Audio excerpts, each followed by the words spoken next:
Assalamualaikum warahmatullahi wabarakatuh.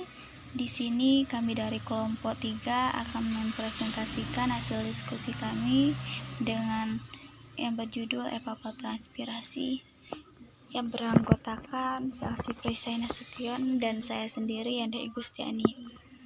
Di sini saya akan menjelaskan pengertian evapotranspirasi. Evapotranspirasi adalah gabungan evaporasi dan transpirasi tumbuhan yang hidup di permukaan bumi. Air yang diuapkan oleh tanaman dilepaskan ke atmosfer. Evaporasi merupakan pergerakan air ke udara dari berbagai sumber seperti tanah, atap, dan badan air. Transpirasi merupakan pergerakan air di dalam tumbuhan yang hilang melalui stomata akibat diuapkan ke daun. Evapotranspirasi adalah bagian terpenting dalam siklus air. Berikut ini adalah beberapa pengertian evapotranspirasi menurut para ahli. Yang pertama, Allen et al. Evapotranspirasi adalah kombinasi proses kehilangan air dari suatu lahan pertanaman melalui proses evaporasi dan transpirasi. Selanjutnya, menurut Wikipedia, evapotranspirasi adalah gabungan antara evaporasi dan transpirasi tumbuhan yang hidup di permukaan bumi. Ada beberapa jenis evapotranspirasi, yaitu evapotranspirasi potensial, evapotranspirasi standar, evapotranspirasi tanaman, serta evaporasi aktual. Kita masuk ke potensi evapotranspirasi. Evapotranspirasi potensial adalah yang mungkin terjadi pada kondisi udara yang tersedia berlebihan. Faktor penting yang mempengaruhi evapotranspirasi potensial ini adalah tersedianya udara yang cukup banyak. Selanjutnya, evapotranspirasi aktual. Jika dalam evapotranspirasi potensial udaranya tersedia cukup banyak, di dalam evapotranspirasi aktual ini hanya tersedia diperlukan oleh tanaman saja. Selanjutnya, evaporasi standar adalah evaporasi pada suatu permukaan standar yang dapat diperoleh dari lahan dengan lahan tajuk penuh oleh rerumputan hijau yang ditanam. Selanjutnya, yang terakhir, evapotranspirasi tanaman. Pada kondisi standar, dari suatu lahan luas dengan tanaman yang sehat, bercukupan, dan bebas hama penyakit. Selanjutnya, hubungan antara jenis-jenis evapotranspirasi. Ini yaitu peubah yang sangat berkaitan dengan produksi tanaman. Pengamatan evapotranspirasi ini dapat digunakan sebagai peringatan dini terhadap kekurangan air. Yang kedua, itu faktor penentu evapotranspirasi. Yang pertama itu radiasi matahari. Evapotranspirasi merupakan konservasi air ke dalam uap air. Proses ini terjadi tanpa henti pada siang hari dan juga sering pada malam hari. Perubahan dari keadaan cair menjadi gas ini memerlukan input energi berupa panas laten. Proses tersebut akan sangat efektif jika ada penyinaran langsung dari matahari. Yang kedua yaitu kecepatan angin. Air yang dapat menguap ke atmosfer menyebabkan lapisan batas antara tanah dengan udara menjadi jenuh. Agar proses tetap berjalan, maka lapisan jenuh ini harus diganti dengan udara kering. Peranan kecepatan angin dalam proses evapotranspirasi adalah pengganti lapisan jenuh tersebut. Yang selanjutnya adalah kelembaban udara. Kelembaban relatif. Peranan kelembaban relatif pada evapotranspirasi adalah jika kelembaban relatif besar, maka kemampuan untuk menguap untuk menyerap uap air akan berkurang, sehingga laju evapotranspirasi akan menurun. Pengganti lapisan udara pada batas tanah dan udara dengan udara yang sama kelembabannya tidak akan membesar laju evapotranspirasi. Yang terakhir itu adalah faktornya adalah temperatur. Suatu input energi sangatlah diperlukan agar evapotranspirasi tetap berjalan.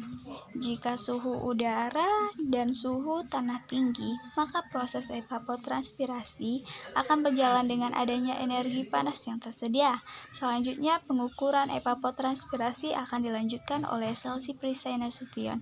Kepadanya saya persilakan. Baiklah, saya Selsi Prisai Nasution akan menjelaskan tentang pengukuran evapotranspirasi. Ada beberapa metode dalam penetapan nilai atau besarnya evapotranspirasi. Antara lain, yang pertama metode Thorne-Wade.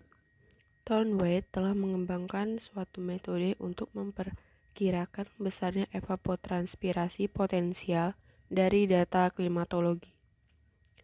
Metode ini memanfaatkan suhu udara sebagai indeks ketersediaan energi panas untuk berlangsungnya proses evapotranspirasi dengan asumsi suhu udara tersebut berkorelasi dengan efek radiasi matahari dan unsur lain yang mengendalikan proses evapotranspirasi. Berikut merupakan rumus dari metode tersebut. Kemudian ada metode Blaney-Criddle.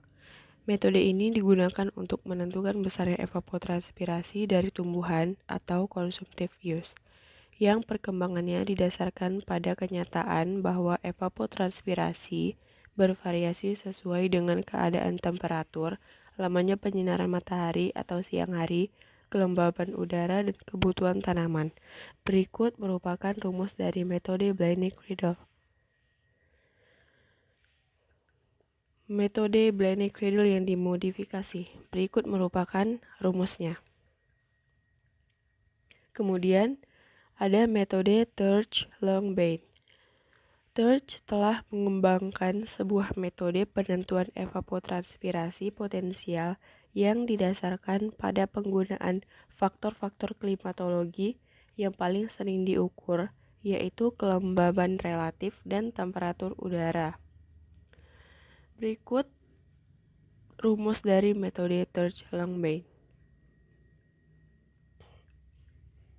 Di sini kami menambahkan alat ukur evapotranspirasi dan cara kerjanya. Bisa dibaca di sini tentang alat ukur evapotranspirasi.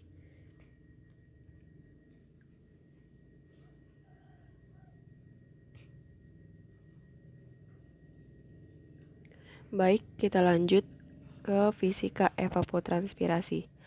Apabila orang memandang permukaan air yang sama sekali bebas dan menambahkan pada tubuh air, ini suatu masukan bersih energi panas, maka energi kinetik molekul air akan naik.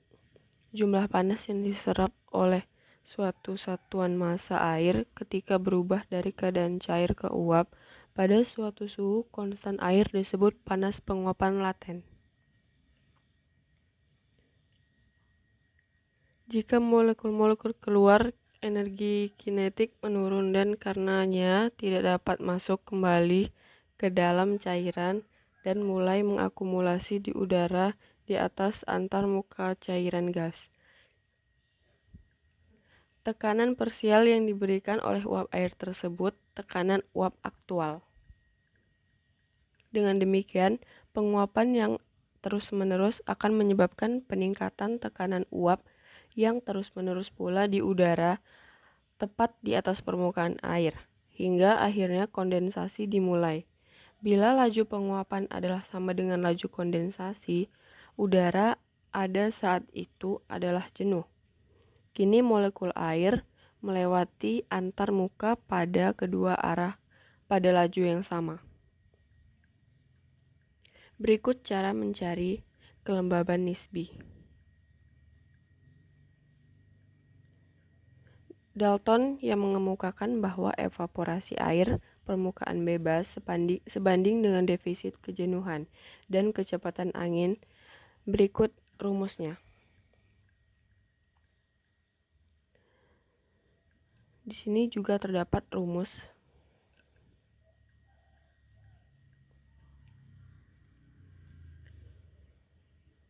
Kita tidak boleh lupa bahwa semua rumus tersebut hanya bersifat regional saja dan hanya dapat dipergunakan pada kawasan-kawasan itu atau yang serupa. Baiklah, terima kasih kepada teman-teman yang telah menyaksikan video kami. Kami ucapkan Assalamualaikum warahmatullahi wabarakatuh.